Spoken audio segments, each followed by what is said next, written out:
ॐ त्वमेव माता च पिता त्वमेव बन्धुश्च सखा त्वमेव विद्या द्रविणं त्वमेव सर्वं मम देवदेव त्वमेव सर्वं गुरुदेवदेव।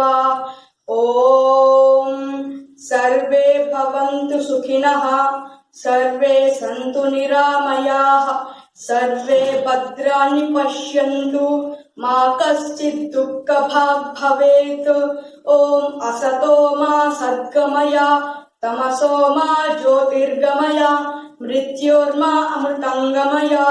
ॐ शान्ति शान्ति शान्तिः। I am Astha Negi of 9th Jasmine, looking forward to deliver a speech on National Youth Day. National Youth Day is celebrated on 12th of January every year to commemorate the birth anniversary of Swami Vivekananda. The main objective of National Youth Day and the reason for its observance is to create a platform for the youth and to address their problems in different spectrums of life. The teachings, philosophies and ideologies of Swami Vivekananda are propagated through universities, colleges and schools on National Youth Day every year. In the year 2020, on 12th of January, the theme of National Youth Day was Channelizing Youth Power for Nation Development. The birth anniversary of Swami Vivekananda and the way he lived his life inspired millions of us, not only in India but also around the world. The teachings of peace and wisdom followed by Swami Vivekananda are inculcated to students by universities, colleges, and other governmental institutions across India. Given the gravity of impact that Swami Vivekananda and his philosophy had on the life of people in India back then, his teachings have been thoroughly followed over centuries. In the 21st century era, where there is a cutthroat competition for youth to make a good career, the life philosophy of Swami Vivekananda inspires and pushes the students to their limits to achieve the impossible. Various programs such as dancing, music, and other thought-provoking events are conducted on National Youth Day in various universities across the country. The teachings of Swami Vivekananda are in tune with the cultural and ethnic background of the country, which is India, and thus it makes it very simple for the people to relate to it. Thank you. And now I am going to narrate a story from the life of great Indian monk Swami Vivekananda. Once on his visit to Chicago, USA, Swamiji was taking a stroll on the river bank. There he saw a group of young boys with an air gun trying to shoot the eggshells floating in the river water. As the shells rolled up and down the choppy water, the boys couldn't hit them. None of the boys could hit an eggshell despite trying many times. Swamiji was watching their play from a long time. Seeing this, the boys called out to him, "Sir, you have been watching us all this time. Would you like to give a try?" Swamiji smiled and said that he would like to try. Taking the air gun in his hand, he aimed at the eggshells and concentrated on the target for some time. Then he fired the gun 12 times and hit an eggshell each time. The boys were awestruck on seeing Swamiji's skills and asked, "Well, sir, how could you do this? Have you had a lot of shooting practice?" Swamiji laughed and said, "No, I never had practice shooting." The boys were surprised and were confused also. "Then how is that you shot so well?"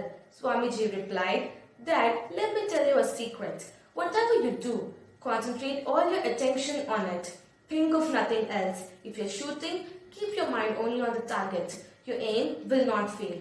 Concentration can do wonders. Even when you're studying, think only of the lesson at hand. Then you will easily remember what you have studied." And what is the moral? Concentration means not allowing the mind to think of anything except the target.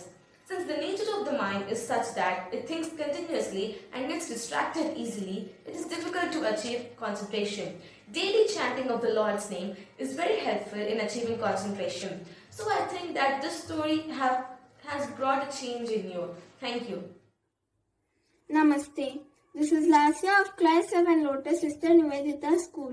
Today I am going to talk about National Youth Day. Narendranath Datta, better known to the world as Swami Vivekananda, was born on January 12, 1863. Since 1984, we observe January 12th as National Youth Day, and after his death on July 4, 1902, all his teachings and lectures were gathered into 9 volumes. He was the perfect embodiment of intellect and humanity, and he has been inspiring the youth of the nation and will remain so for many more years to come. There are several anecdotes about the legendary man and his life.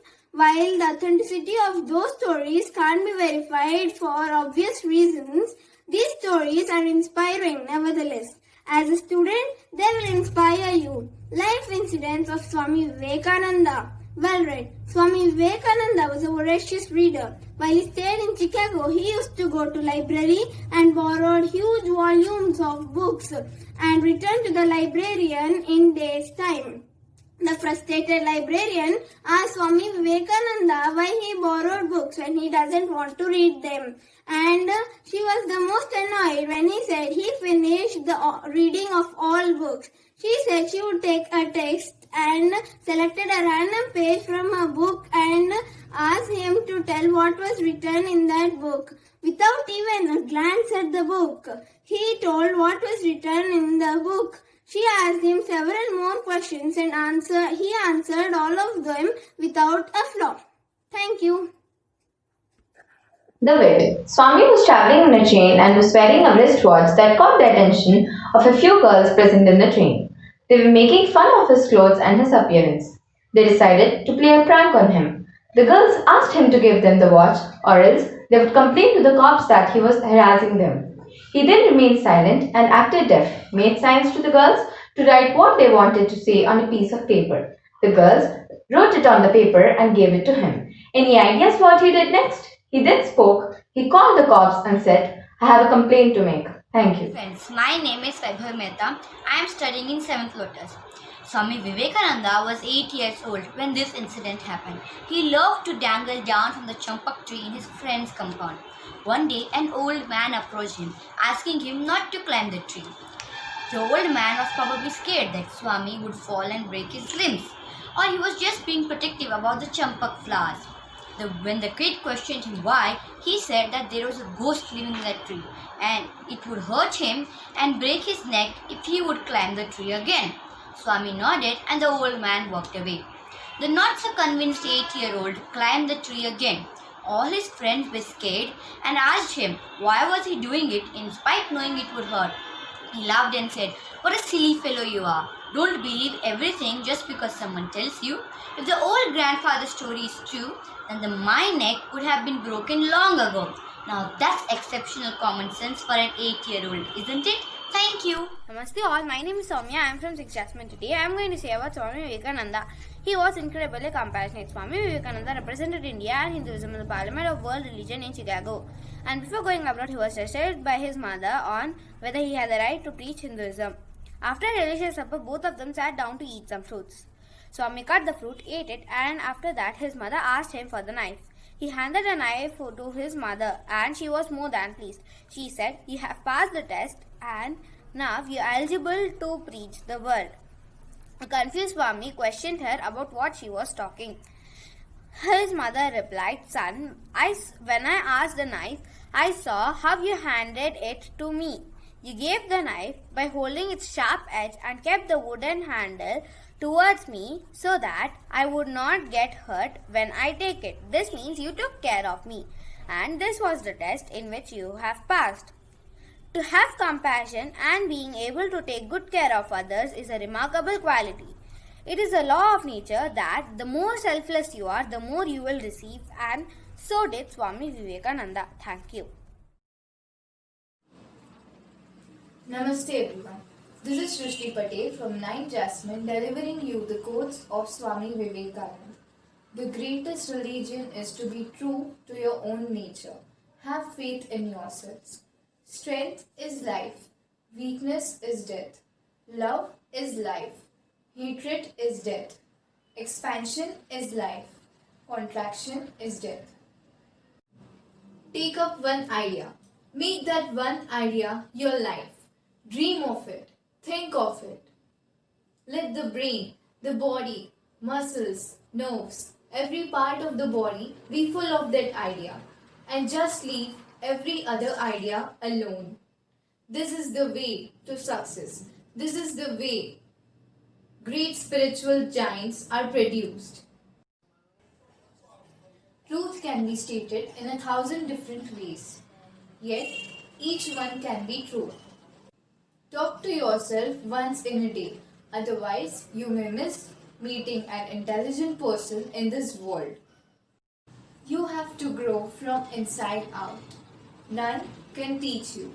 None can make you spiritual. There is no other teacher but your own soul. In a day when you don't come across any problems, you can be sure that you are traveling in a wrong path. In a conflict between the heart and the brain, always follow the heart. The great secret of true success, of true happiness is this: the man or woman who asks for no return, the perfectly unselfish person, is the most successful. Be the servant while leading. Be unselfish. Have infinite patience, and success is yours. Thank you.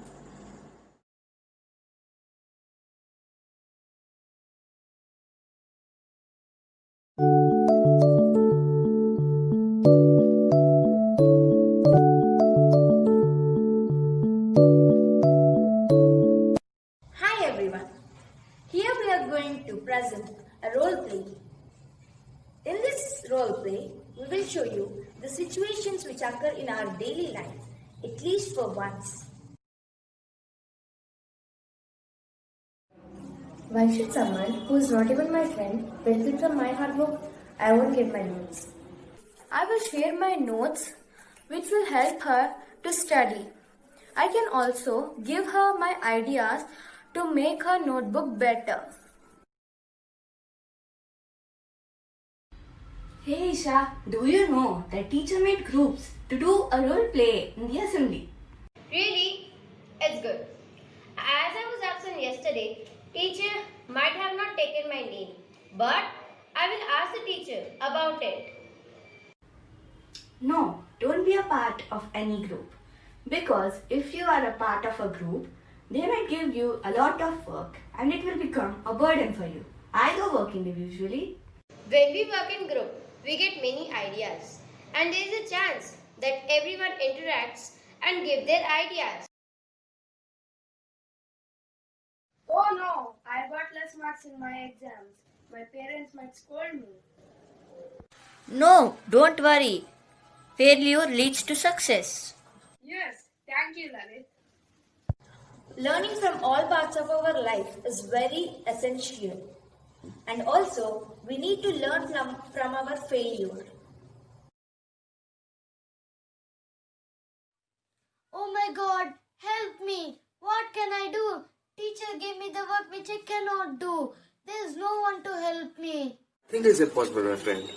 Be positive and focus what teacher told us. I'll help you. Don't worry. We need to develop solutions to complex challenges, to complex social challenges. Thinking is good, but overthinking is injurious to health.